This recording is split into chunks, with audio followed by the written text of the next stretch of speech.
کو فرعون کی گود میں پہنچایا اور گود میں ایک مرتبہ اس کو داڑھی سے کھینچا. مولانا جمیل صاحب رحمت اللہ علیہ فرمایا کرتے تھے, کہتے فرعون کی چیخیں نکلی. فرعون نے کہا یہی وہ بچہ ہے. اندھیرے میں اللہ نے نہیں رکھا, دکھایا, کہا یہی وہ بچہ ہے. مولانا جمیل صاحب فرمایا کرتے تھے جس نے کھینچا اور جس کو کھینچا اس کو پتا تھا کس زور سے کھینچا ہوگا. چیخیں نکلی. اب یہ بچہ اس کی گود میں آیا. اللہ پاک نے اس فرعون کی گود میں اس کی حفاظت کر کے رکھی, اور حفاظت نہیں, بڑے لاڈ پیار سے شہزادہ بنا کے اس کی گود میں پال کے دکھایا. اب کہتے جب بچہ دودھ نہیں پی رہا تھا نا, لمبے واقعات ہے, تھوڑا سا دودھ نہیں پی رہا تھا کسی کا, تو کہہ رہے تھے کہ اس نے کرندے بھیجے, ہم نے جس کو بچہ بنایا اب دودھ مر نہ جائے, مر نہ جائے. آخر میں مفسرین فرماتے ہیں سب تھک گئے, سب سو گئے, یہاں تک کہ بی بی آسیہ بھی سو گئی, تک گئی. اس محل کے اندر ایک شخص تھا جس کو نیند نہیں آ رہی تھی اس غم میں کہ کہیں یہ بچہ دودھ نہ پینے کی وجہ سے بھوک سے مر نہ جائے. اس بچے کی زندگی کی پریشانی میں فرعون کو پوری رات نیند نہ آئی. جس بچے کو قتل کرنے کے لیے 70,000 بچے قتل کیے. یہ ہے لا الہ الا اللہ, یہ ہے میرے رب کی طاقت, یہ ہے میرے رب کی قدرت. اور فرماتے ہیں لا الہ الا اللہ کو دکھایا نہیں جا سکتا اور محمد رسول اللہ کو چھپایا نہیں جا سکتا. لا الہ الا اللہ پاسپورٹ کی طرح, محمد رسول اللہ اس پاسپورٹ پہ لگے ہوئے ویزے کی طرح. ہم عائشہ رضی اللہ عنہ فرماتے لا الہ الا اللہ پھول کی طرح, محمد رسول اللہ اس پھول سے نکلے ہوئے خوشبو کی طرح. اب عائشہ رضی اللہ عنہ فرماتی ہے مصر کی عورتوں نے یوسف کو دیکھا انگلیوں کو کاٹا, میرے محبوب صلی اللہ علیہ وسلم کو دیکھ لیتی اپنے سینوں کو چیر لیتی, دلوں کو چیر لیتی. اس کی شرح میں محدثین فرماتے جسم کا مرکز دل ہے, اس کی شاخیں ہاتھ, پاؤں, ناک, کان, زبان, یہ شاخیں ہے. فرمایا مصر کی عورتوں نے حسن کی شاخ یوسف کو دیکھا, جسم کی شاخ انگلیوں کو کاٹا, حسن کے مرکز محمد صلی اللہ علیہ وسلم کو دیکھ لیتی, جسم کے مرکز دلوں کو چیر لیتی. اور ایک شاعر فرماتے ہیں اس نے یوسف کو دیکھ کر وہاں کٹی تھی انگلیاں, خود چاند کٹ گیا یہاں انگلی کو دیکھ کر. نبی پاک صلی اللہ علیہ وسلم ایسی مبارک زندگی, ایسی پیاری زندگی, ایسی خوشبودار زندگی, ایسی پائیدار زندگی, ایسی ذائقے دار زندگی, ایسی مزیدار زندگی. اس کے علاوہ یقین جانے کہتے اپنی جی کی ماننی یہ طبیعت ہے, نبی جی کی ماننی یہ شریعت ہے.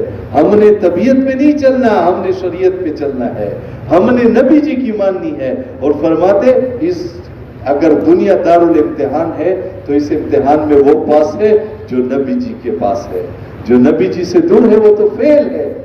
اب آپ بتائیں کافر فیل ہے کہ پاس ہے؟ کافر فیل ہے. اگر کافر فیل ہے ماشاءاللہ سارے سمجھدار ہیں, ایک بچہ امتحان میں فیل ہو رہا ہے, دوسرا بچہ فیل بچے کی نقل اتارے, فیل کی نقل اتارنے والا پاس ہو جائے گا, فیل کی نقل اتارنے والا بھی فیل ہے. اگر کافر فیل ہے تو کافروں کی نقل اتارنے سے ہم کیسے پاس ہو جائیں گے؟ بعض لوگ کہتے یار میرے دل کو دیکھو, ظاہر کو نہ دیکھو. ایک کرنل صاحب سے بات کر رہا تھا, کرنل صاحب نے کہا میرے دل میں جو محبت ہے میرے ظاہر کو نہ دیکھو. میں نے کہا کرنل صاحب آپ بتا دیں, آپ آفس میں آ جاؤ, انڈیا کی وردی پہن کے آ جاؤ, کوئی آپ سے کچھ نہیں پوچھے گا. کہا نہیں میرا کورٹ مارشل ہو جائے گا. میں نے کہا کرنل صاحب کس بات پہ کورٹ مارشل؟ کہا کہ تو نے دشمن کی وردی کیوں پہنی؟ میں نے کہا اگر تو قسم کھائے کہ مجھے پاکستان سے محبت, کہا پھر بھی مجھے نہیں چھوڑیں گے کہ تو نے پھر دشمن کی وردی کیوں پہنی اگر تجھے محبت پاکستان سے ہے. ہم نے اللہ کے نبی کی دشمنوں کی وردیاں پہنی. ہم کہتے ہمارے حکمرانوں نے اڈے دشمنوں کو دے دیا. واقعی بری بات ہے دشمنوں کو اڈے دینا, لیکن کہتے تو بھی تو ایک سلطنت کا حکمران ہے, تو بھی تو اس 6 فٹ کے بدن کا حکمران ہے. تو نے سر کے بالوں کا اڈا کس کو دے دیا؟ تو نے اپنے شکل کا اڈا کس کو دے دیا؟ تو نے لباس کا اڈا کس کو دے دیا؟ تو نے معاشرت کا اڈا کس کو دے دیا؟ معیشت کا اڈا کس کو دے دیا؟ سیاست کا اڈا کس کو دے دیا؟ تو کس کے اڈے؟ تو نے بھی تو دشمنوں کے سارے اڈے دے دیے, تو دشمنوں کے لیے. آج لوگ کہتے دل میں محبت, مثال سے ایک بات سمجھ میں آتی ہے. ایک خط میں لکھو، کوئی بھی لکھے، اس میں نعتیں ہو، نیک باتیں ہو، قرآن کی آیاتیں ہو، اس پہ ٹکٹ لگاؤ امریکہ کا، خط مکہ پہنچے گا. اس پہ ٹکٹ لگاؤ لندن کا، خط مدینہ پہنچے گا. اندر تو نیک باتیں نہیں. بابا تو نے ٹکٹ لندن کا رکھا، تو نے پتہ لندن کا ڈالا تو کیسے مدینہ پہنچے گا؟ تو نے پتہ امریکہ کا ڈالا کیسے مکے پہنچے گا؟ تو کہتے اسی طرح جسم کے اوپر اگر ٹکٹ غیروں کے لگائے، من تشبہ بقوم فہو منہم، جو جس کی مشابہت اختیار کرے اسی کے ساتھ اس طرح اٹھایا جائے گا جیسے خط کے لگانے سے اس ملک میں وہ خط پہنچ جاتا ہے، یہ آدمی بھی اس طرح پہنچ جائے گا. نبی پاک صلی اللہ علیہ وسلم کا اتباع کرنا، نبی پاک صلی اللہ علیہ وسلم ہماری مرنے کے بعد بڑی ضروریات ہے.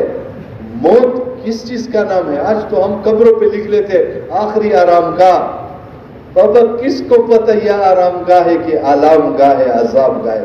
کیا پتہ؟ اور آخری آرام گاہ کہاں پہ ہے؟ آخری آرام گاہ تو جنت ہے. یہ تو درمیانی انتظار گاہ ہے، یہ تو ویٹنگ روم ہے. اور ویٹنگ روم میں کہتے یہ تو مسافر کے سٹیٹس کے مطابق ویٹنگ روم بنتا ہے. بادشاہوں کے ویٹنگ روم الگ ہے، مالداروں وزیروں کے ویٹنگ روم الگ ہے، اور بعض اللہ معاف فرمائے پھانسی گھاٹ کے مجرموں کے ویٹنگ روم الگ ہوتے ہیں. وہ چکیا الگ ہے، اللہ پاک ہماری حفاظت فرمائے. ویٹنگ روم الگ الگ ہے. یہ تو درمیانی انتظار گاہ ہے. موت کیا ہے؟ اعمال کے ختم ہو جانے کا اور ضروریات کے بڑھ جانے کا نام موت ہے. قبر میں ہماری ضرورت ہے کہ اللہ کا نبی ہمیں پہچان لے، کہ ہم اللہ کے نبی کو پہچان لیں، یہ ہماری ضرورت. اور حشر میں ضرورت ہے کہ اللہ کا نبی حوض کوثر پہ ہمیں پہچان لے. اللہ کے نبی کو ہم پہچان لے قبر میں، اللہ کے نبی کو ہم پہچان لے قبر میں، اس کے لیے فرماتے ہیں کہ زندگی اتباع سنت پہ گزارو تب پہچانو گے. ورنہ علماء سے سنا ہے کہ اللہ کا نبی قبر میں اپنا چہرہ مبارک پھیر دے گا. پہچان کیا؟ اور حشر میں اللہ کا نبی ہمیں پہچان لے. اللہ کے نبی سے صحابہ کرام رضوان اللہ اجمعین نے عرض کیا، یا رسول اللہ حوض کوثر پہ آپ اپنی امتیوں کو کیسے پہچانیں گے؟ فرمایا ان کے عضو کے اعضاء چمکتے ہوئے ہوں گے، میں پہچان لوں گا یہ میرے امتی ہے. جس نے سرے سے نماز پڑھی نہیں ہے اس کا کیسے چمکے گا؟ اس لیے کفر اور شرک کے درمیان، کفر اور اسلام کے درمیان فرق کرنے والی چیز نماز ہے. نماز وہ اس کی شرح میں محدثین فرماتے مسلمان سارے غلط کام کر سکتے، نماز نہیں چھوڑ سکتا، اور کافر سارے اچھے کام کر سکتے، نماز نہیں پڑھ سکتا. ایک بزرگ سے کسی نے پوچھا، حضرت آپ کہاں تک پہنچے ہوئے ہیں؟ کہا پہنچی ہوئی سرکار تو ایک ہے، ہم تو اس راستے پہ چلنے والے مسافر ہیں جہاں پہ موت آ جائے. کہا ہم تو اس راستے پہ چل رہے ہیں. اور ہم کہاں تک پہنچے ہوئے ہیں؟ پتہ چلانے کے لیے 2 رکعت نماز کی نیت باندھ لو، تجھے پتہ چلے گا تو کہاں پہ پہنچا ہوا ہے. 2 رکعت نفل سے پتہ چلے گا. اللہ پاک نے قرآن میں فرمایا، یہ آیت منسوخ ہے. شروع میں جب شراب حرام نہیں ہوئی تھی، بتدریج حرام تدریجا، تو اللہ پاک نے فرمایا لا تقربوا الصلاة وانتم سکارا، تم نماز کے قریب نہ جاؤ جب تم نشے کی حالت میں ہو. آگے اللہ پاک نے فرمایا نشے کی حالت کون سی ہوگی؟ تمہیں کیسے پتہ چلے گا تم نشے کی حالت میں؟ جب تجھے پتہ نہ چلے کہ تو کیا کہہ رہے تو نشے کی حالت میں. امام نے کیا پڑھا، میں نے کیا پڑھا، کوئی پتہ ہی نہیں ہے، نشے کی حالت میں ہے. نشہ دنیا کی محبت کا نشہ اور جہل کا نشہ. کہتے ہیں نا یہ ڈاکٹر نشہ دیتے ہیں نا مریض کو، اس کا ہاتھ کاٹ دیتے پرواہ نہیں ہوتی، اس کا دل چیر لیتے پرواہ نہیں ہوتی. نشے میں نشے میں نشے ہی آدمی کو پتہ نہیں چلتا. یہ بے حسی جانور پن کی ابتدا ہے. بے حسی یہ چوپائے ہوتے نا، اولئک کالانعام بل هم اضل.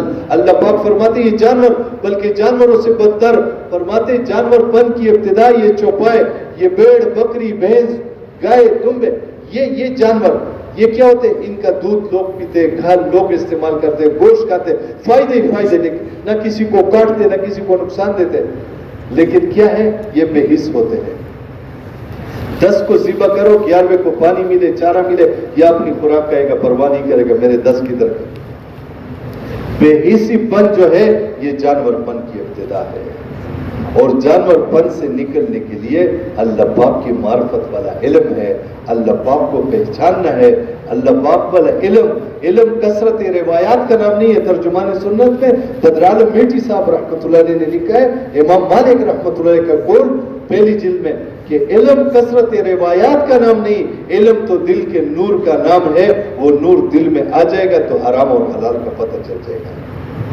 علم کو خالص اللہ کی رضا کے لیے حاصل کرنا یہ اللہ کے خوف کے حکم میں ہے، اس کی طلب میں لگ جانا یہ عبادت ہے، اس کا یاد کرنا تسبیح ہے، اس کی تحقیقات میں بحث کرنا جہاد ہے، اس کا پڑھنا صدقہ ہے، اس کا اہل پہ خرچ کرنا فرمایا کہ اللہ پاک کے قرب کا ذریعہ ہے۔ یہ اس لیے کہ علم حلال و حرام کے پہچان کی علامت ہے، علم جنت کے راستوں کا نشان ہے، علم وحشت میں جی بہلانے والا ہے، علم تنہائی میں محدث ہے، علم سفر میں ساتھی ہے۔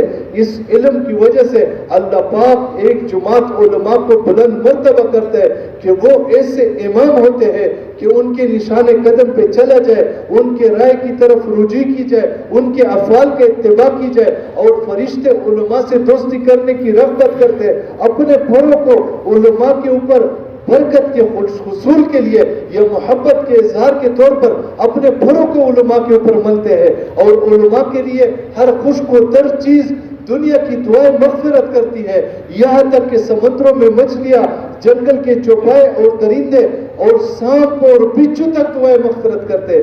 یہ اس لیے کہ علم دلوں کی روشنی ہے اور آنکھوں کا نور ہے۔ اس علم کی وجہ سے بندہ امت کے بہترین افراد تک پہنچ جاتا ہے اور دنیا آخرت کی بھلائیوں کو لے لیتا ہے۔ اس کا یاد کرنا، اس کا پڑھنا روزوں کے برابر، اس کا یاد کرنا تہجد کے برابر، اس سے رشتے جوڑے جاتے ہیں۔ اور فرمایا کہ اس کے یہ علم جو ہے یہ عمل کا امام ہے، اور سعید خوشبخت لوگوں کو اس کا الہام کیا جاتا ہے اور بدبختوں کو اس سے محروم رکھا جاتا ہے۔ اس وقت سب سے زیادہ زور کفر کا لگ رہا ہے کہ امت کا رشتہ علماء سے توڑ دیا جائے۔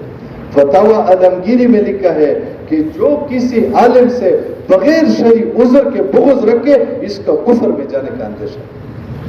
علماء کی مثال تو آسمان میں ستاروں کی طرح ہے، جس طرح ستاروں کی مدد سے لوگ جنگلوں میں، دریاؤں میں، سمندروں میں، صحراؤں میں راستے تلاش کرتے ہیں، اسی طرح علماء کی برکت سے لوگ جنت کے راستے تلاش کرتے ہیں۔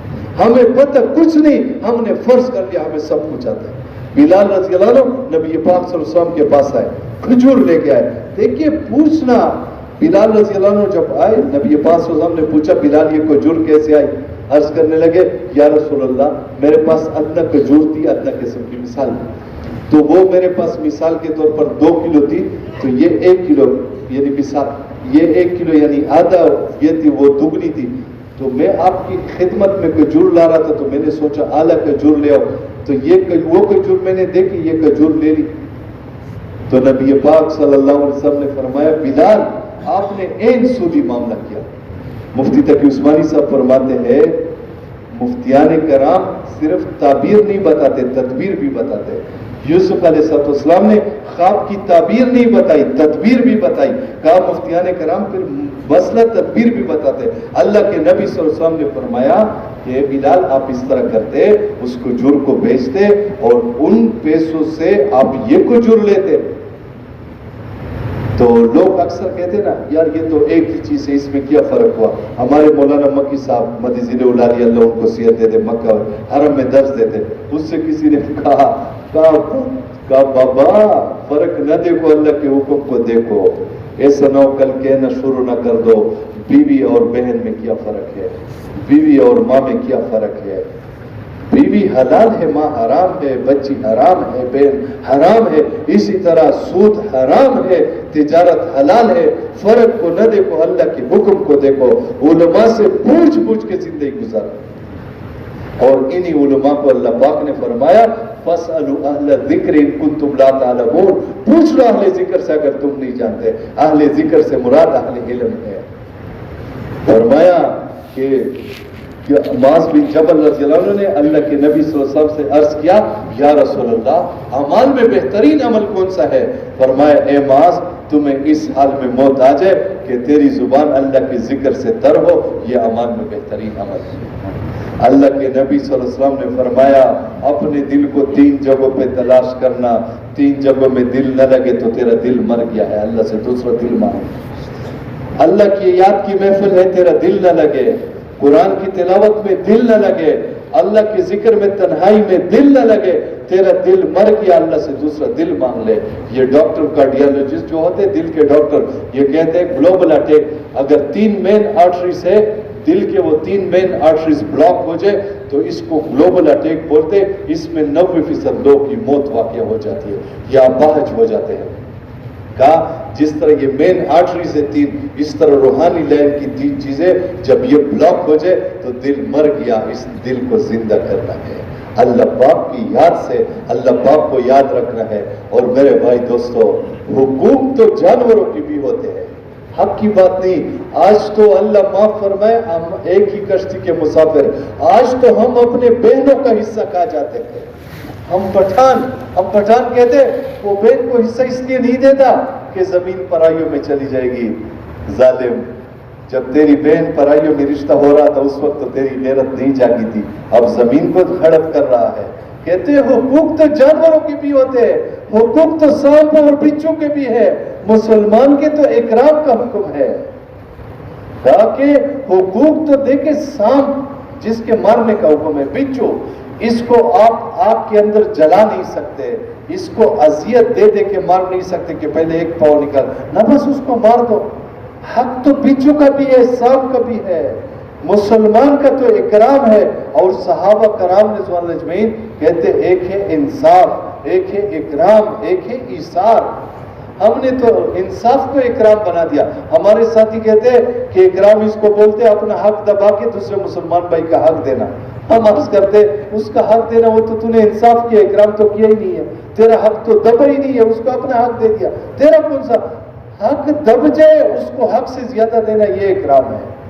اور اولین و آخرین کے اخلاق، سل من قطع، جو تیرے ساتھ توڑے اس کے ساتھ جوڑو، جو تجھ پہ ظلم کرے اس کو معاف کرو، جو تجھے محروم کرے اس کو عطا کرو۔ اور ایثار کیا فرمایا؟ صحابہ کی ایثار کی تعریف ہے، وَيُؤْثِرُونَ عَلَىٰ أَنفُسِهِمْ وَلَوْ كَانَ بِهِمْ خَصَاصَةٌ، کہ وہ ایثار یہ ہے اپنی بھوک بھول جاؤ، اپنی پیاس بھول جاؤ، میرا بھائی پانی پی لے، میرا مہمان کھانا کھا لے، بچوں کی بھوک بھول جاؤ، گھر والوں کی بھوک بھول جاؤ، یہ ایثار ہے۔ صحابہ کرام تو ایثار والے تھے۔ اور میرے بھائی دوستو، اخلاص آ جائے، امام بخاری رحمت اللہ علیہ اس کی شرح میں فرماتے ہیں کل شیء ہالک الا وجہک، ہر چیز کو فنا، اللہ کی ذات کو بقا۔ اس کی شرح میں امام بخاری رحمت اللہ علیہ فرماتے کل شیء ہالک الا وجہک، سارے اعمال جس کے لیے جس نے اعمال کیے وہ سارے ضائع ہو جائیں گے، سوائے وہ عمل بچیں گے جو اللہ کی رضا کے لیے کیے۔ حضرت زکریا صاحب، یہ جنہوں نے فضائل اعمال لکھی ہے، ان سے ان کے وہ مولانا عبدالعزیز صاحب، یہ الحرار والے، انہوں نے پوچھا، اب بھی تھی میں حضرت جی نے واقعہ لکھا ہے شیخ الحدیث صاحب نے، کہ زکریا یہ تصوف کیا بلا ہے؟ بے تکلفی تھی دوست ہے، تو کہا تصوف تو اخلاص کا نام ہے، جس کی ابتدا ہے انما الاعمال بالنیات اور انتہا مقام احسان ان تعبد اللہ کانک تراہ فان لم تکن تراہ فانہ یراک۔ کہا کہ ابتدا انما الاعمال بالنیات اور انتہا مقام احسان، کہ اللہ کی عبادت ایسا کرو گویا تم اس کو دیکھ رہے ہو، اگر یہ کیفیت نہیں ہے تو یہ تو بنا لو کہ اللہ تمہیں دیکھ رہا ہے۔ اخلاص اتنا بڑی عمل ہے۔ اللہ کے نبی صلی اللہ علیہ وسلم کو جب طائف والوں نے کتنی تکلیف پہنچائی، آخر میں دعا مانگتے، یا اللہ اگر تو راضی ہے تو مجھے کسی کی پرواہ نہیں، میرا اللہ راضی ہو جائے، خدا کی قسم اللہ راضی ہو جائے، ہمارا بیڑا پار واہ ہو جائے۔ اس شب جمعہ میں ہم تو سوچتے نا کہ جو بیان کر رہے اس سے اللہ کام لے رہے، جو پیرا دے رہے اس سے اللہ نہیں، اس پورے شب جمعہ میں جتنے لوگ شریک ہیں نا، ہم سب کا اجر ایک جیسا ہے اگر نیت ایک جیسی ہے۔ اگر نیت ہے اللہ راضی ہو جائے تو پھر تو اجتماعی کام ہے، جو پیرے والا ڈنڈت پہ پیرے دے رہے اس کے اجر اور بیان کے والے کے اجر میں کوئی کمی نہیں۔ اگر بیان والی کی نیت میں فطور ہے تو اس کے پیرے والے کا اجر بڑھ گیا۔ یہ نیت ایسی زبردست چیز ہے کہ نیت کی تو ساری بات ہے، نیت کا اخلاص مل جائے، اللہ کی رضا مل جائے۔ اور میرے بھائی دوستو، یہ دین نعمت بھی ہے، دین امانت بھی ہے، دین ذمہ داری بھی ہے. دین نعمت تو اتنی بڑی جیسے شروع میں عرض کر دی، اس کے علاوہ تو کامیابی نہیں. امانت، یہ کس کی امانت ہے؟ اس امانت میں اس کا بھی حصہ ہے جو دنیا کے آخری کونے پہ بسنے والا انسان ہے. اور یہ امانت پہنچانی ذمہ داری کس کی ہے؟ یہ ہر اس انسان کی ذمہ داری ہے جو ختم نبوت کا قائل ہے کہ اللہ کے نبی کے بعد دوسرا نیا نبی دنیا میں نہیں آئے گا. یہ یاد رکھے. بعض مرتبہ لوگ کہتے ہیں نبی نہیں آئے گا تو پھر کچھ بدبخت اعتراض کرتے ہیں کہ عیسیٰ علیہ السلام تو آئیں گے. ہم عرض کرتے ہیں نیا نبی نہیں آئے گا، نئی شریعت کے ساتھ نہیں آئے گا. عیسیٰ علیہ السلام بعض ساتھی کہتے ہیں امت ہی بن کے آئے گا. ہمارے حضرات مفتیان کرام فرماتے نہیں، عیسیٰ علیہ السلام اس طور پہ آئیں گے اس امت میں جیسے ایک ملک کا بادشاہ دوسرے ملک میں چلے جاتے ہیں. جب وہ دوسرے ملک میں یہاں کا بادشاہ اگر سعودی عرب میں چلے جاتے ہیں نا تو ہے بادشاہ، اس کے سٹیٹس میں فرق نہیں ہے، وہ ہے بادشاہ، لیکن قانون اس بادشاہ کا نہیں چلے گا، قانون تو اس بادشاہ کا چلے گا جس کے ملک میں گیا ہے. شریعت تو اللہ کے نبی کی ہوگی، شریعت کے اتباع بھی اللہ کے نبی کا ہوگا. تو جو ختم نبوت کا قائل ہے یہ اس کی ذمہ داری ہے. میرے بھائی دوستو، یہ کوئی ثواب کا کام نہیں ہے، یہ تو بڑھیا کام ہے. اس دعوت کے کام کا اندازہ لگا لے. اللہ پاک نے نماز کتنا بڑا حکم ہے، نماز کے کتنا اہم چیز ہے، لیکن نماز کا اللہ پاک نے، مفتی شفیع صاحب لکھتے ہیں کہ نماز کا اللہ پاک نے الصلاۃ نماز کا حکم دیا، تفصیل نہیں بتا دی، تفصیل حدیث میں ہے. اس دعوت کی اللہ پاک نے اسلوب، تفصیل، ترتیب، آداب قرآن بھرا پڑا ہے اس دعوت کے اسلوب سے. مولانا یوسف صاحب رحمۃ اللہ کے بارے میں آتے ہیں یہ قرآن کی ہر آیت کو دعوت پہ فٹ کر سکتے تھے. اس آیت کے بارے میں مولانا یوسف صاحب رحمۃ اللہ فرمایا کرتے تھے اخلا نعلیک، کہ اپنے جوتے اتار دے. مولانا یوسف صاحب رحمۃ اللہ فرماتے تھے کہ اللہ پاک نے موسیٰ علیہ السلام کو فرمایا اپنے جوتے اتار دے، آرام سے بیٹھو کہ میں تمہیں دعوت کے اسلوب سمجھا دوں. اور اللہ پاک نے موسیٰ علیہ السلام کو جو فرمایا اذهب الى فرعون انه طغى، جو فرعون کے پاس وہ سرکش ہو گیا. یہاں پہ مولانا یوسف صاحب رحمۃ اللہ نے فرمایا کرتے تھے، یہاں پہ اللہ پاک نے دائی کے 5 صفات بیان کیے. موسیٰ علیہ السلام کو اس حال میں نکلنے کو کہا گیا جب بیوی کو درد ذہن ہے، بچہ جننے کا وقت ہے، اپنے بیوی بچوں کی پرواہ نہ کی. دوسری صفت 10 سال کی کمائی بکریاں پاس ہے، اپنے مال کو نہ دیکھا. تیسری صفت اس فرعون کے پاس بھیجا جا رہا ہے جس کی وجہ سے 10 سال مدین میں گزارے، وہ تو ان کو قتل کر رہے تھے، اپنی جان کی پرواہ نہ کی. اور چوتھی صفت جس حال میں نکلنے کو کہا گیا اس حال میں نکلے. بیوی کو درد ذہ ہے، اندھیری رات ہے، برفانی رات ہے، طوفانی رات ہے، اس حال میں نکلے. اور 5ویں صفت ان اجری الا علی اللہ، ہم نے لینا ہے تو اللہ سے لینا ہے، اللہ کے علاوہ کسی سے نہیں لینا. فرمایا یہ 5 صفات جس دائی میں آ جائے اللہ پاک اس کو ہدایت کا سورج بنا کے پوری دنیا میں چمکائے گا. یہ جب مکہ فتح ہوا تو کچھ صحابہ کرام نے کہا ہم حاجیوں کو پانی پلائیں گے، کچھ نے کہا ہم بیت اللہ کی خدمت کریں گے، تولیت کریں گے. تو عمر فاروق رضی اللہ عنہ نے فرمایا تم رائے قائم نہ کرو، میں اللہ کے نبی سے پوچھتا ہوں. تو ان کے پوچھنے سے پہلے اللہ پاک نے وہی اتاری اجعلتم سقایۃ الحاج و عمارۃ المسجد الحرام کمن آمن باللہ والیوم الآخر. آگے اللہ پاک نے فرمایا کیا حاجیوں کو پانی پلانا اور خانہ کعبہ کی خدمت، بیت اللہ کی خدمت کرنا، اس کو ایمان، چونکہ ایمان کے بغیر تو کوئی عمل قبول نہیں ہے، ایمان اور اللہ کے راستے کی نقل و حرکت کے برابر سمجھا. آگے اللہ پاک فرماتے جو برابر سمجھے ہم ان سے ایسے ظالموں کو ہدایت بھی نہیں دیتے. مولانا یوسف صاحب رحمۃ اللہ علیہ اس کی تفسیر میں لکھتے کہ جس نے اس کام کو چھوڑ کے ان کاموں میں لگ گیا اس نے ظلم کی ہدایت سے دور ہو گیا. آخری بات عرض کرتا ہوں، حضرت فضیل بن ایاز رحمۃ اللہ علیہ ان کا لقب تھا عابد الحرمین. حرمین میں عشق عبادت کی. ہمارے مرکز میں ایک مرتبہ وہ حج عمرے پہ لے کے جانے والے اکٹھے کر رہے تھے تو کہا ٹور آپریٹر. تو ہم نے ان کو کہا حج ٹور کا نام ہے، عمرہ ٹور کا نام ہے، یہ تو عبادت کا نام ہے. جب عبادت گزار جایا کرتے تھے لوگ اپنے گھروں کے دروازے کھولتے تھے، اب ٹورسٹ جانا شروع ہو گئے، انہوں نے سارے دروازے بند کر دیے. پھر کہتے یہودیوں کی سازش. بابا وہ جنرل جاوید ناصر آئے تھے پی ایم اے کا پول میں تو ایک شعر پڑھا تو ادھر ادھر کی نہ بات کر یہ بتا کہ قافلہ کیوں لٹا، میرا رہزنوں سے گلا نہیں، تیری رہبری کا سوال ہے۔ تو یہ سازش نہیں، تو خود سازش کا شکار ہے۔ تو فضیل بن عیاض رحمۃ اللہ کا لقب تھا عابد الحرمین، ایسی عبادت کی۔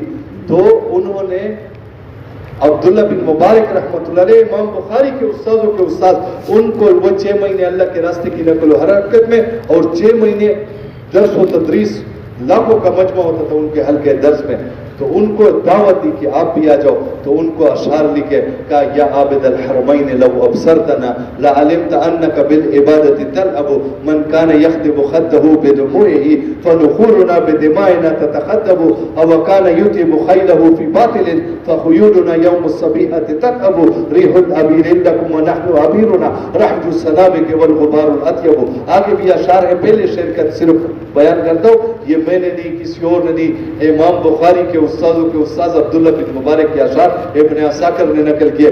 کہا اے عابد الحرمین، اے فضیل بن عیاض، اے حرمین کی عبادت کرنے والے، اگر تو ہمیں اللہ کے راستے میں دیکھ لے تو تجھے پتہ چلے یہ خانہ کعبے کا طواف، حجر اسود کو چومنا، مقام ابراہیم کے پاس نفلیں پڑھنا، حتیم میں نفلیں پڑھنا، میزاب رحمت کے نیچے کھڑا ہونا، تل ابو تجھے بچوں کا کھیل لگنے لگے کہ تو بچوں کی طرح کھیل رہا۔ میرے بھائی دوستو، یہ اس امت کی دن و رات ہے، یہ اس امت کی موت و حیات ہے، یہ اس امت کا مسئلہ ہے۔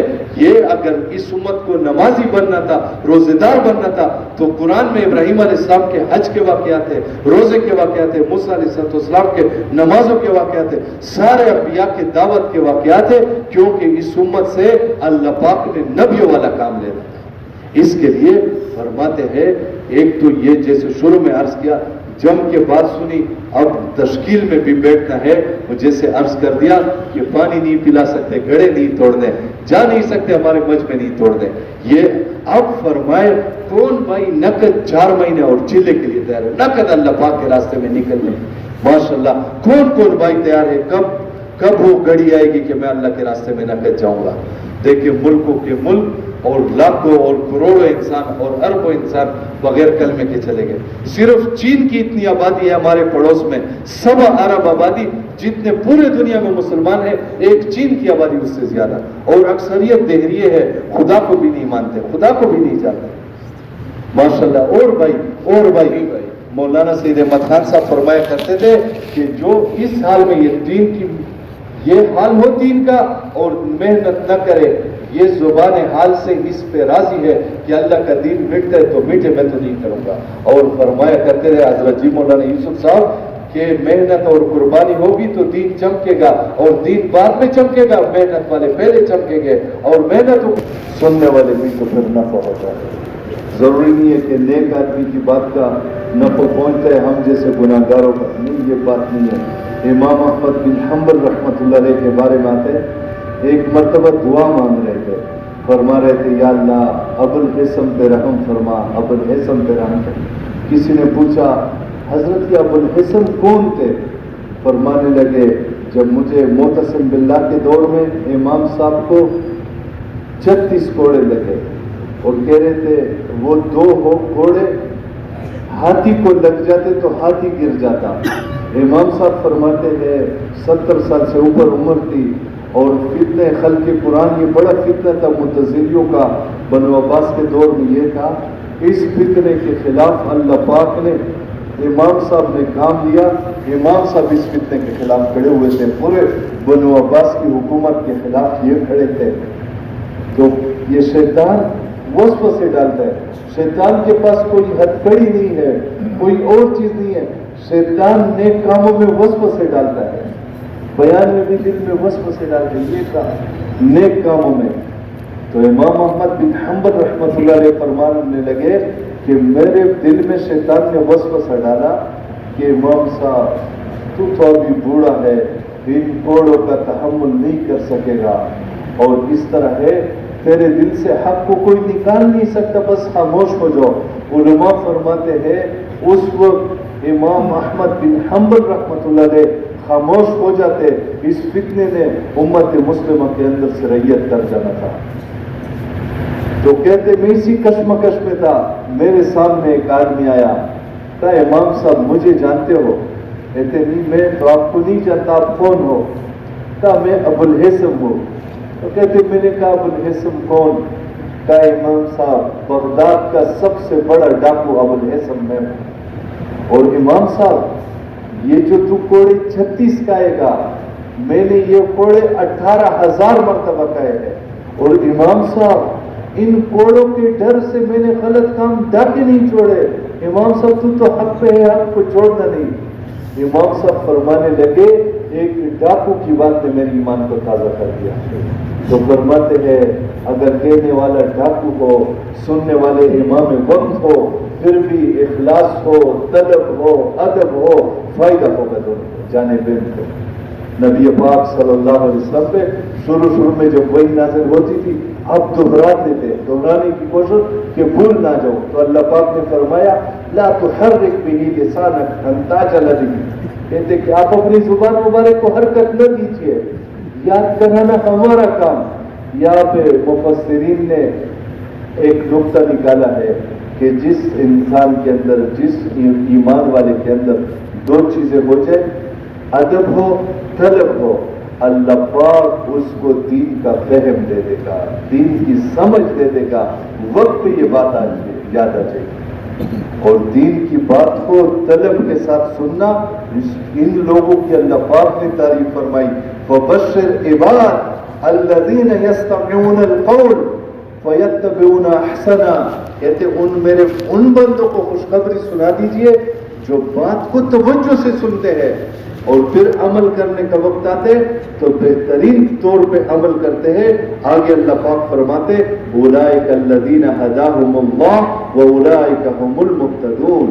اللہ پاک فرماتے یہی لوگ ہیں جن کو اللہ پاک نے ہدایت دی ہے اور یہی لوگ کامیاب لوگ ہیں. امام مالک رحمۃ اللہ علیہ کے ایک شاگرد ہے، وہ فرماتے ہیں مجھے امام صاحب نے 20 سال پڑھایا، 20 سال میں 18 سال ادب سکھایا، 2 سال علم پڑھایا. آخری عمر میں ان کے شاگرد فرمایا کرتے تھے کہ کاش یہ 2 سال بھی مجھے ادب سکھانے پہ لگا دیتے. علماء فرماتے ہیں ادب ہو آٹے جتنا، علم ہو نمک جتنا چل جائے گا. تو اس محفل کے ادب کا تقاضا یہ ہے ہم نیت کر لے کہ آخر تک جم کے بیٹھنا ہے. ہمارے حضرات فرماتے ہیں پانی نہیں پلا سکتے تو ہمارے گڑھے تو نہ توڑو، جا نہیں سکتے ہمارے مجمع نہ توڑو. مجمع میں استغنا کے ساتھ جانا کہ بس میں نے تو نکل نہیں، آخر تک بیٹھنا. آخر میں اعلان ہوتا ہے، یہ کوئی معمولی اعلان نہیں ہے، ہم بار بار سنتے ہیں تم اس حال میں اٹھو کہ تمہارے گناہوں کو نیکی سے بدل دیا اور تمہیں معاف کر دیا. تو یہ کتنا بڑا اعلان ہے. تو سب کی نیت ہے نا یہ نہ کریں. بسم اللہ الرحمن الرحیم نحمدہ ونصلی علی رسولہ الکریم. اما بعد. بس میرے بھائیو دوستو، آج ہر ایک انسان کامیابی چاہتا ہے، ناکامی کوئی نہیں چاہتا. ایک بچہ ہے وہ بھی ناکامی نہیں چاہتا، ایک بڑا ہے وہ بھی ناکامی نہیں چاہتا. خدا کی قسم یہ کافر لوگ بھی ناکامی نہیں چاہتے. ایک دہریہ ہو وہ بھی ناکامی نہیں چاہتا، عیسائی ہو وہ بھی ناکامی نہیں چاہتا، مسلمان بھی ناکامی نہیں چاہتا. اور اللہ بھی چاہتے ہیں میرے بندے کامیاب ہو جائے. دیکھیں ایک ماں نہیں چاہتی میرا بیٹا ناکام ہو جائے، ایک بھائی نہیں چاہتا میرا بھائی ناکام ہو جائے، ایک دوست نہیں چاہتا میرا دوست ناکام ہو جائے. اتنے کریم اللہ، اتنے محبت کرنے والے اللہ، جس کے محبت کا کوئی کنارہ نہیں، جس کے محبت کا کوئی ٹھکانہ نہیں. ہم بار بار سنتے ہیں موسیٰ علیہ السلام جب اللہ پاک نے حکم دیا صرف زمین تابع ہو گئی موسیٰ علیہ السلام کی. فرماتے ہیں علماء سے سنا ہے سمندر کی ہر موج، ایک ایک موج اللہ پاک سے اجازت مانگتی ہے، یا اللہ اجازت دے، میرے سامنے آپ کی نافرمانی کر رہی ہے لوگ. ہر موج اللہ پاک سے اجازت چاہتی، یا اللہ اجازت دے ان کو ہم نگل لیں. یہ سونامی کیا تھا، ایک موج اٹھی جاپان کے اوپر، ایک موج ان کے اوپر آئی سونامی، جو جاپان کی مضبوط ترین اکانومی اس کو کنگال کر کے رکھ دیا اور کہا ہم 20 سال مسلسل محنت کرتے رہے، جو سمندر کی ایک موج نے ان کو مارا، کہا ہم اس طرح کی تک نہیں پہنچ سکتے جتنا ہمارا نقصان ہو گیا. اور باقی ملک تو ایک موج سے کنگال ہو گئے. سمندر میں ہزاروں موجیں اٹھتی ہے, اللہ پاک سے اجازت طلب کرتی ہے, یا اللہ حکم دے ہمارے سامنے آپ کی نافرمانی, اجازت دے ہم ان کو نگل لیں. اللہ پاک فرماتے ہیں اگر تو نے اس کو پیدا کیا تو جو کرنا چاہتے کر لے. اگر میرا بندہ ہے میں اپنے بندے کا موت تک انتظار کروں گا, میرا بندہ میری طرف لوٹ کے آئے گا, میں اس کو معاف کروں گا. زمین روتی ہے, عرض کرتی ہے یا اللہ اجازت دے ہم اس کو نگل لیں. اللہ پاک یہی فرماتے. پہاڑ روتے ہیں, اللہ رب العزت کتنے کریم اللہ. موسیٰ علیہ السلام کو جب لمبا واقعہ ہے قارون کا, اللہ پاک نے فرمایا جاؤ زمین آپ کے تابع, جو حکم دیتے ہو کہو. اب موسیٰ علیہ السلام نے زمین کو کہا اس کو پکڑ. جب زمین نے پکڑا قارون کے پاؤں پھنس گئے. قارون سمجھ گیا میں پھنس گیا. تو قارون چیخنے لگا, چلانے لگا, کہا اے موسیٰ مجھے معاف کر دے, اے موسیٰ معاف کر دے. موسیٰ علیہ السلام نے فرمایا پکڑ پکڑ. آخر تک غرق ہو گیا اور قیامت تک دستا چلا جا رہا ہے. اللہ پاک نے بعد میں وہی بھیجی, اے میرے کلیم, اے میرے موسیٰ تیرا دل کتنا سخت تھا, تجھے پکارتا رہا, تجھ سے مانگتا رہا, تو نے معاف نہ کیا. میرے عزت کی قسم, میرے جلال کی قسم, میرے علو شان کی قسم, مجھے ایک مرتبہ پکارتا میں اس کو معاف کرتا. اللہ پاک تو ایسے کریم. ایک مرتبہ موسیٰ علیہ السلام نے عرض کیا یا اللہ جس بندے سے آپ دنیا میں سب سے زیادہ ناراض ہو وہ بندہ تو دکھا دے. اللہ پاک نے فرمایا ایک چوراہا بتایا, اس پہ چلے جاؤ, صبح سویرے فلانی طرف سے جو پہلا آدمی آئے گا اس سے میں سب سے زیادہ ناراض ہوں, اس نے مجھے سب سے زیادہ ناراض کیا ہوا. موسیٰ علیہ السلام گئے, وہاں پہ دیکھا ایک آدمی اپنی دھن میں جا رہا تھا, بچہ اس کے کندھے پہ تھا, ایک چھوٹا بچہ. موسیٰ علیہ السلام اس کو دیکھ کے آنکھوں میں آنسو ہے, اس بدبخت کو پتہ ہی نہیں ہے اللہ پاک کو اس نے سب سے زیادہ ناراض کیا ہوا, اس کو پتہ ہی نہیں. پھر عرض کیا یا اللہ وہ بندہ بھی دکھا دے جس سے سب سے زیادہ محبت ہو. اللہ پاک نے ایک چوراہا بتایا یہاں پہ. جب اگلے دن دیکھا تو وہی آدمی موسیٰ علیہ السلام, یا اللہ جس سے سب سے زیادہ نفرت, مجھ سے سب سے زیادہ محبت. اللہ پاک نے فرمایا اے موسیٰ تمہیں کیا پتا کل کیا گزرا. کل یہ ایک جنگل میں پہنچا, وہاں پہ اس بڑے بڑے درخت تھے. تو اس بچے نے پوچھا اے ابا جان ان درختوں سے بھی بڑی کوئی چیز ہوتی ہے؟ کہا بیٹا پہاڑ بڑے ہوتے درختوں سے. کہا ابا جان پہاڑوں سے بھی بڑی کوئی چیز ہے؟ کہا بیٹا سمندر پہاڑوں سے بھی بڑے ہیں, سمندروں کے اندر بڑے بڑے پہاڑ چھپ جاتے ہیں. کہا ابا جان سمندروں سے بھی کوئی بڑی چیز ہوتی ہے؟ کہا ہاں آسمان سمندروں سے بھی بڑے ہوتے ہیں. تو بچہ تو اپنی دھن میں تھا, بچے کو کیا پتا تھا. کہا ابا جان آسمانوں سے بھی کوئی بڑی چیز ہے؟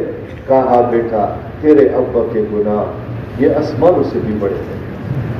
تو اب بچے کو پتہ نہیں میرے ابے کے گناہ کیا چیز ہے. بچے نے کہا پوچھا اے ابا جان میرے ابا کے گناہوں سے بھی کوئی بڑی چیز ہے؟ کہا تیرے اللہ کی رحمت تیرے ابا کے گناہوں سے بھی بڑی ہے. اللہ پاک نے فرمایا میری ساری نفرت محبت میں بدل گئی. ایک اسکول میں ایک استاذ تھا, بچوں کو پڑھا رہا تھا, قریب تھا, بڑا نفیس استاذ تھا, شفیق استاذ ہوتے اسکول میں.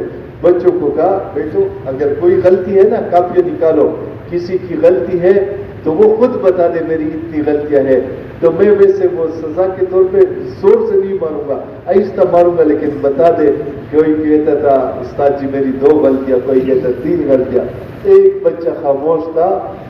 استاد نے کہا بیٹا تیری کتنی غلطیاں؟ وہ خاموش تھا. تو جب استاد نے پھر پوچھا تو بچے کے ہاتھ سے کاپی گر گئی. کہا استاد جی میرا تو سب کچھ غلط ہے. استاد نے جب یہ سنا, استاد بھی معرفت والا تھا, وہ کرسی میں بیٹھ کے رونے لگا. کہا بیٹا تو نے کیسی بات کر دی, یا اللہ ہمارا بھی تو سب کچھ غلط ہے. ہمارا اتنے کریم اللہ کہ خود قرآن میں اللہ پاک فرماتے یا ایھا الانسان ما غرک بربک الکریم. کریم ہوتا فرماتے کریم اس کو کہتے ہیں جو کھوٹے سکے پہ اصلی چیز دے دے. جعلی نوٹ کے اوپر اصلی سودا دے دے. یہ کریم ہے. اللہ پاک تو کریموں کے کریم ہے. ہماری جعلی عبادت, ہماری کیا تبلیغ. مولانا احسان صاحب مدیث العلی فرماتے یا اللہ ہم نے تو, ہماری تبلیغ تو ایسی ہے جیسے اسکول کا بچہ ہوتا ہے اپنے ہاتھ گندے کر دیتا ہے, کاپی گندی, بستہ گندا, کپڑے گندے, ماں پھر بھی سینے سے لگاتی ہے میرا بچہ پڑھ کے آیا ہے. یا اللہ ہم نے تو تبلیغ سے اپنے آپ کو گندا کر دیا, ہماری کیا تبلیغ. تو اتنے کریم اللہ چاہتے ہیں میرے بندے ناکام ہو جائے, کبھی نہیں چاہتے, خدا کی قسم کبھی نہیں چاہتے. لیکن لوگ ناکام ہوتے کیوں ہوتے, کیوں ناکام؟ جہاں پہ اللہ نے کامیابی رکھی ہے وہاں پہ ڈھونڈتے نہیں ہے, جہاں پہ رکھی نہیں ہے وہاں پہ ڈھونڈتے پھرتے, وہاں پہ ملتی نہیں ہے, اس لیے ناکام ہوتے ہیں. اللہ پاک نے کامیابی کو دین کے اندر رکھا ہے. دین کے علاوہ نہ کوئی آج تک کامیاب ہوا ہے نہ قیامت تک کامیاب ہو سکتا ہے. خدا کی قسم, جیسے کوئی پھولوں سے خوشبو کو جدا نہیں کر سکتا, شہد سے مٹھاس کو جدا نہیں کر سکتا, دودھ سے سفیدی کو جدا نہیں کر سکتا, اس طرح خدا کی قسم دین سے کوئی کامیابی کو جدا کر نہیں سکتا. بلکہ پورے قرآن کے واقعات کا کیا مفہوم ہے؟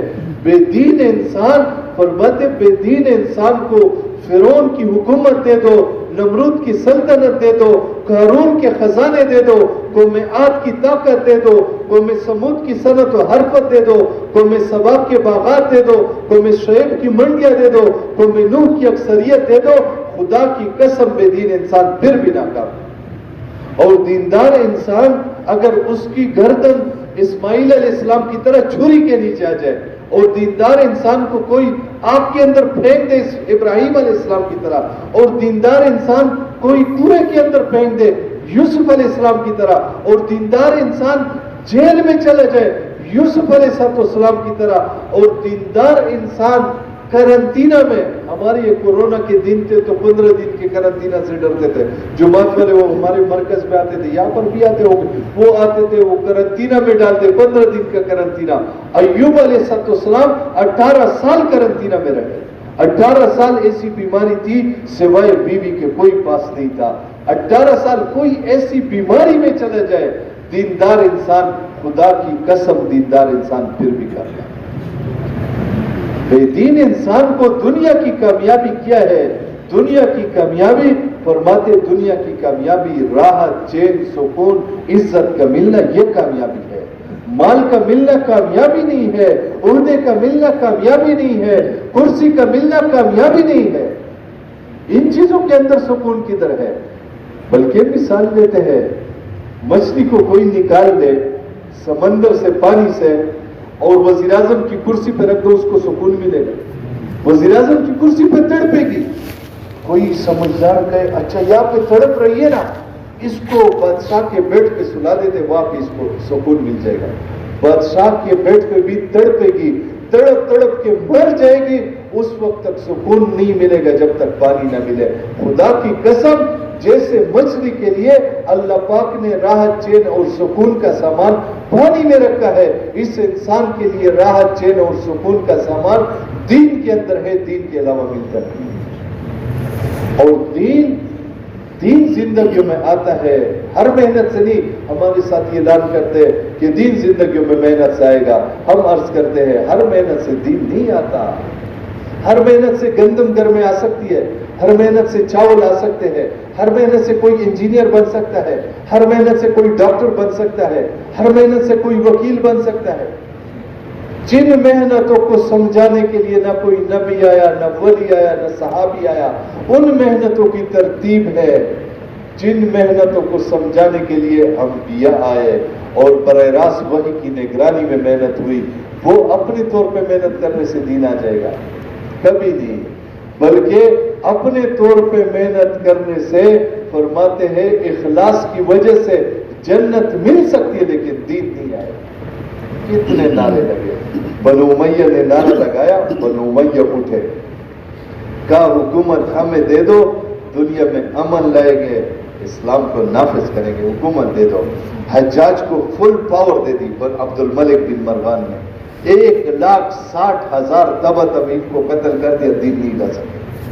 بنو عباس نے کہا بنو امیہ والے ظالم ہے، ہم بنو عباس، ہم عبداللہ بن عباس، حضرت عباس رضی اللہ عنہ کی اولاد میں، حکومت ہمیں دے دو، ہم حکومت کے ذریعے دین لائیں گے۔ بنو عباس آئے، ان کا ایک گورنر ہے ابو مسلم خراسانی، ایک ہے ابو مسلم خولانی جو گزرتے، یہ ابو مسلم خراسانی۔ ابو مسلم خراسانی اٹھے اور 6 لاکھ تبتبین کو قتل کر دیا، حکومت کے ذریعے دین نہیں لا سکے۔ پہلا دسترخوان ابن خلدون، تاریخ ابن خلدون میں لکھا، پہلا دسترخوان جب بچھا رہے تھے 91 شہزادے آئے تو ان کو لمبا کے ان کو آخر میں قتل کر کے ان کو نیچے ان کی لاشیں پڑی ہے، اوپر دسترخوان بچھا ہوا ہے، نیچے ان کے سسکنے کی آوازیں آ رہی ہے، اوپر دسترخوان بچھا ہوا ہے۔ یہ حکومت کے ذریعے دین لانا چاہتے ہیں۔ دین میرے بھائیو دوستو دعوت کی محنت کے علاوہ کوئی محنت نہیں ہے۔ نبیوں کی محنت میں بنیادی محنت، پہلی محنت یہ دعوت والی محنت ہے۔ مولانا یوسف صاحب رحمت اللہ علیہ نے حیات صاحب علی کے 3 جلدوں میں پہلا باب دعوت کا باب ہے۔ انبیاء علیہ السلام وہ فرماتے دعوت، یہ عربی میں ایک تو رب پالنے والے کو بتدریج تربیت کرنے والے کو بولتے، دوسرا رب مالک کو بھی بولتے، جیسے رب البیت اس گھر کا مالک، رب السیارہ اس گاڑی کے مالک۔ اس دعوت کے مالک کون ہے؟ اللہم رب ہذہ الدعوہ، اس دعوت کے مالک اللہ ہے۔ خدا کی قسم اس دائی کی طرف کوئی میلی آنکھ سے دیکھے گا، اللہ پاک اس کی آنکھ نکالے گا۔ کوئی غلط نیت سے ہاتھ بڑھائے گا، اللہ پاک اس کا ہاتھ توڑ کے رکھ دے گا۔ دعوت کی محنت یہ بنیادی محنت ہے۔ انبیاء علیہ السلام نے اس دعوت کی محنت کو کیا، اور اس کے علاوہ کوئی اور محنت ہوتی۔ نوح علیہ السلام 950 برس تک کون سی محنت؟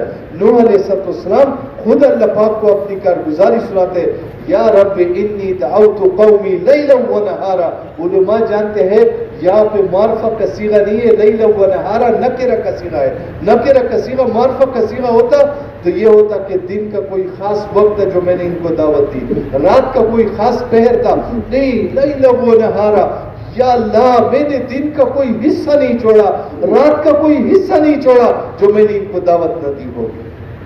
اور لوگوں نے کیا استقبال کیا، دائی کے ساتھ کیا برتاؤ، فرماتے جعلوا اصابعهم فی آذانہم واستغشوا ثیابہم واسروا واستكبروا استکبارا۔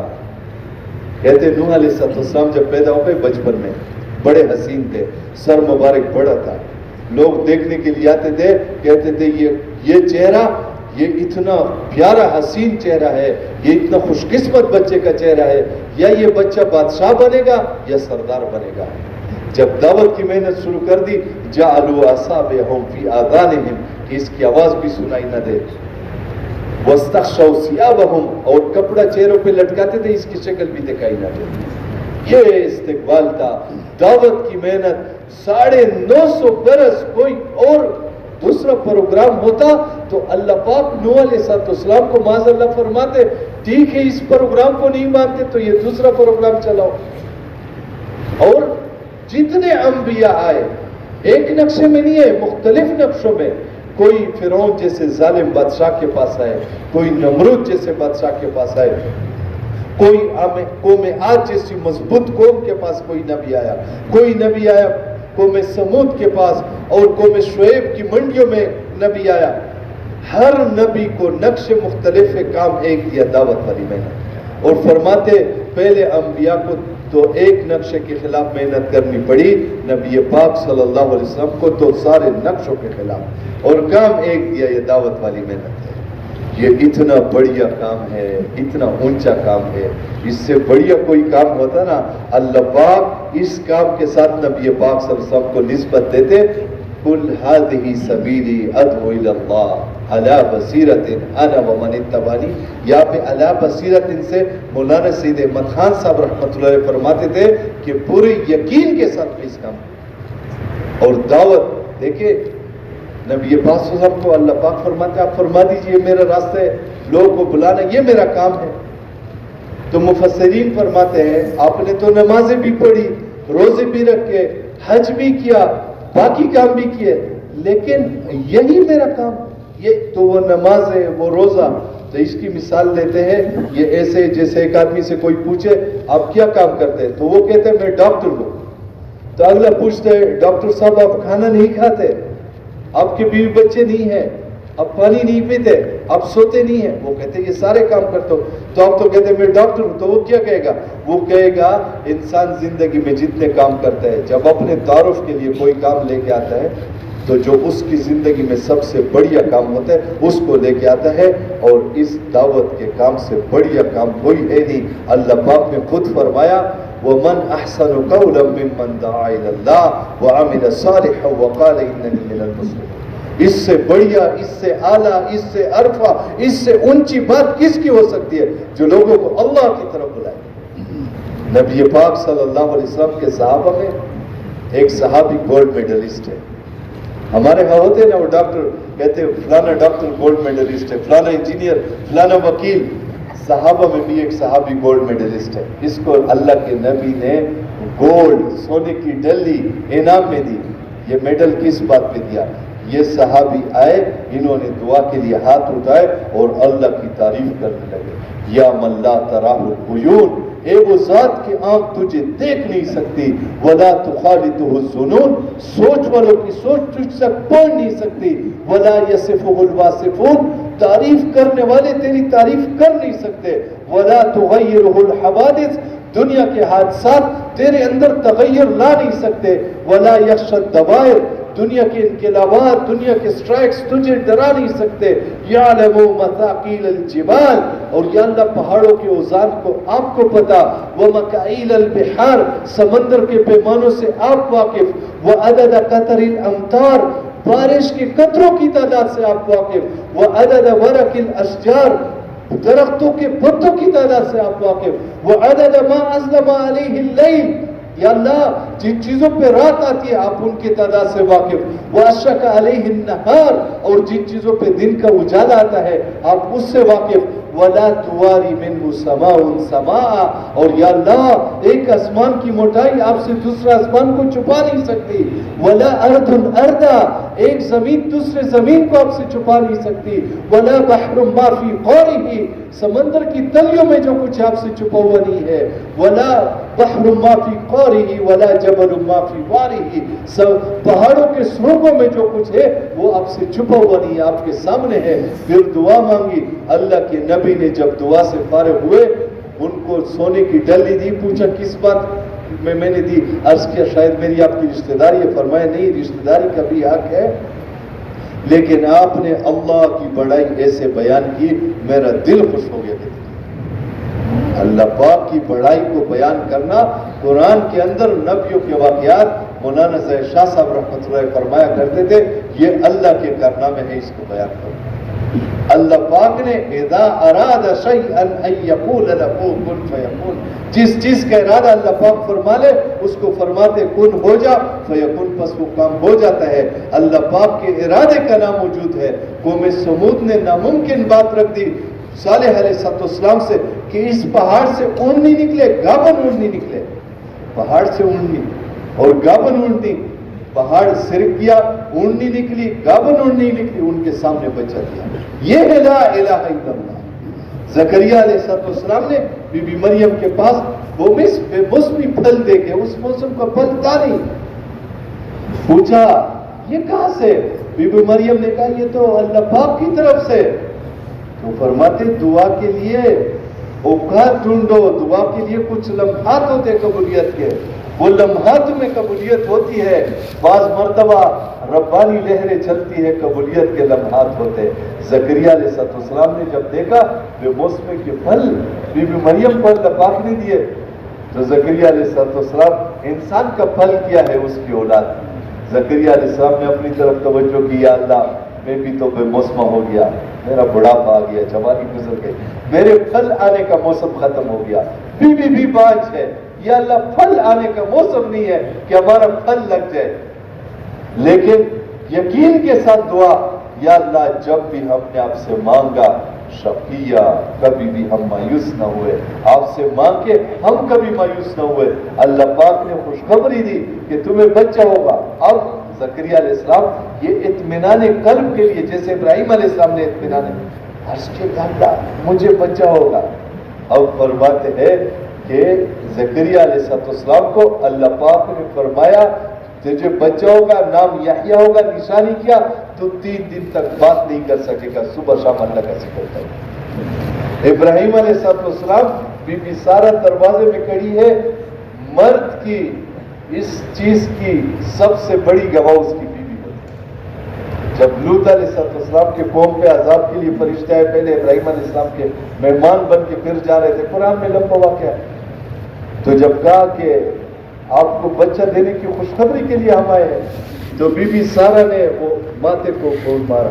ہمارے وہ استاد جی وہ ماتھے کو ہاتھ مارتے کہتے ہیں، وہ جیسے کہتے ہیں نا ہائے میں مر گئی، تجھے بچہ ہوگا، میرا خاون بوڑھا، میں بالکل پانچ کچھ بھی نہیں۔ کہا اللہ پاک کے لیے کیا مشکل، اللہ پاک نے بڑھاپے کے حال میں بچہ دیا، یہ ہے لا الہ الا اللہ۔ اللہ پاک کرنے پہ آ جائے، خدا کی قسم ساری مخلوق مل جائے، اس کو روک نہیں سکتے، جس چیز کو روک دے اس کو کوئی کر نہیں سکتا۔ وہ فرعون جس نے موسیٰ علیہ السلام کو قتل کرنے کے لیے، علماء فرماتے اگر قرآن میں آتا نا ذبح یذبح، ثلاثی مجرد کا صیغہ علماء جانتے ہیں، یہاں پہ یذبح یہ مبالغہ کے لیے کہتے یذبح مزید ہے، تاکہ ایک تو یہ ہے کہ بہت زیادہ بچے قتل کیے، دوسرے مفسرین فرماتے صرف ذبح نہیں، ان بچوں کے ٹکڑے ٹکڑے کرتا تھا۔ اتنی نفرت بھری ہوئی تھی کہ کہیں یہ وہ بچہ نہ ہو، اس لیے جو بچہ جس پہ شک ہوتا تھا اس کے ٹکڑے ٹکڑے کرتا تھا۔ اللہ پاک نے موسیٰ علیہ السلام کو آسمان پہ عیسیٰ علیہ السلام کی طرح اٹھا سکتے تھے۔ اللہ پاک کے پاس انگنت تدبیریں ہیں، اللہ پاک کے لیے کوئی مشکل نہیں ہے۔ فرعون کیا چیز، لیکن اللہ پاک نے اس بچے